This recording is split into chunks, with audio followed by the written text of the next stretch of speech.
يوسف gabaygiisi wuxuu ahaa gabay macnaha dumarka hadda jooga ma yeelayaan xilligaas ku jiray waxa ay qaateen sababta asagu wuxuu lahaa reerka hawshiisii oo dhan tii asagu ka rabay iyo tii reerku ka rabayba qof dumar oo ayada kaligeed lagu daynayay ahayd laakiin kuwan ma yeelayaan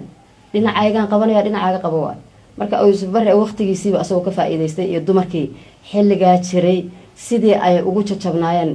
hawsha reerkooda iyo macnaha amarka ragooda qofka xun waa la sheegi karaa gooni ahaan ragana doo waxay leeyihiin niman xun oo in loo gabiyo mudan dumarkuna waa leeyihiin taas loo gabiyo hadda asagu u lahaa wiilashiisa guur kala aada nin baa guursanaya oo u taagan kuwan maxaa dhaca anagu hadda aan leenahay guur aan kala aadana gabdhaha guursanaya oo cidi isma oga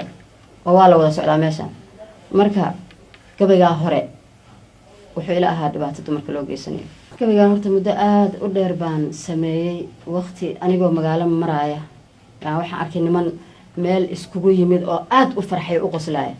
waa ku soo dhawaaday gabaygaan oo daaran baan arkay marka guur aan kala aado mid raggii kamid aan la hadlo waxaan iri ma kula tahay in gabaygaan jawaabtiisa oo xagga adinkana dhalishiina sheegaya qof dumar ah uu sameyn doono waqtiga doontaba ha noqotee maba dhici karto yiri naag inay anaga macnaha nala gabaydo ama ay noo jawaabtaba waad arki doontaa baan waqti ahaataba insha Allah ta'ala marka gabaygii oo maxaan dhahay gabaygaan horta ula jeedada u sameeyay waxay ahayd saddex waxyaabo tan koobaad waa hiilo aan gabdhaha Soomaaliyeed ugu hiilinayo ayadoo laba abwaan isaga dambeeyeen oo midna aysan ka jawaabin hal dumar baa jira mu'allifiin ah dumar baa jira abwaaniin ah sameyn kara ka jawaabi kara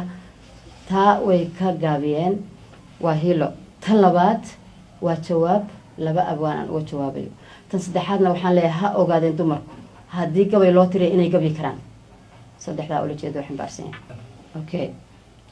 in dhaweed murtidii geyfaneed waanigaan geline waa tii aan gees maray naxwihii guula ii qoraye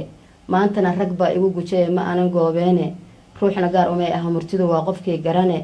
gabdhihii la caayay xumaha gurada loo saaray haddii aan gar ee xaad la naqin waa gaf hadalkaasi